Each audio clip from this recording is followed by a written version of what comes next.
Actually, what happened in the Senate last night, they voted to block the Epstein bill from coming forward. Well, it's good to have a vote, but I don't think that was a serious effort because they can strip that from the bill even if it had passed. It would be better to have a vote, a standalone vote on the bill itself. But I was encouraged today by the news that the United Kingdom just fired their ambassador to the United States over the Epstein files.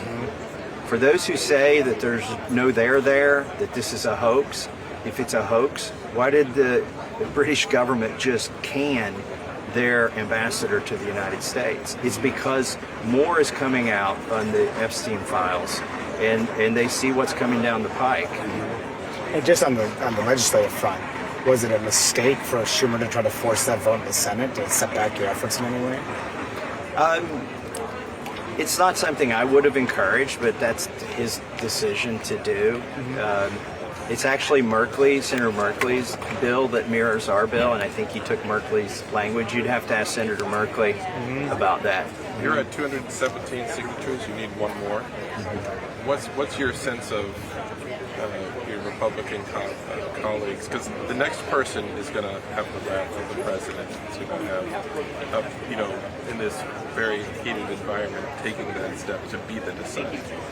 Well, my pitch in there, and I talked to a few of my colleagues on why they should be the 218th signer, is that this is going to happen anyway. Number one, how mad can the White House be at you? Because why let a Democrat be on the right side of history? There's one spot available on that sign-up sheet in there, and it should be a Republican. And the other part of my pitch was, this is not a hoax. The Brits just fired their ambassador over the Epstein files, and I think you're going to see more things like that. More ambassadors, more people involved in high levels of government, more donors.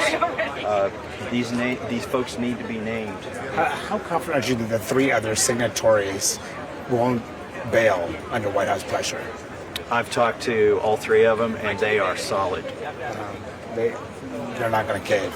They're not going to cave. They are under tremendous pressure from the White House, but they're telling the White House they're dug in. Do you see any on the security front? Over the years, there's been a lot of people looking at whether this building, not just this building, but members when they're not in this building, they're having public events, should have more security. Right now, it's the leaders have security, and not a whole lot of other people have security. Does it change your view on whether you need to spend a little more money, have more security when you're doing an event back home? Well, starting this summer, I increased my own security, and then I've always taken measures that all of you don't all know about, and I wouldn't say. Right. But if somebody wants to shoot you from 200 yards away, there's almost no way to prevent that. It almost, I don't know. I think there's a different atmosphere even standing on the steps after what happened yesterday. There's definitely a somber mood in the chamber, and out here on the people go security home. Maybe a few more looks over your shoulder or whatever. Well, there's no such thing as 100% security. You cannot guarantee that. Unless maybe you go down in a skiff, under the Capitol here. But you got to come up for air, you got to go to the movies, you got to go get food at the grocery store. You can't separate yourself from the real world because of this.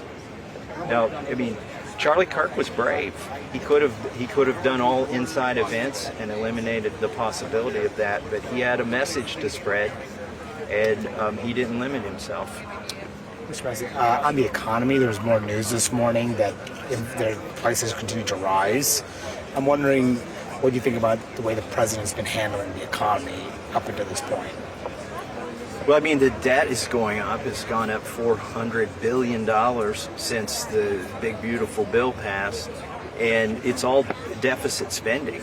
It's going to continue to put pressure upward on interest rates.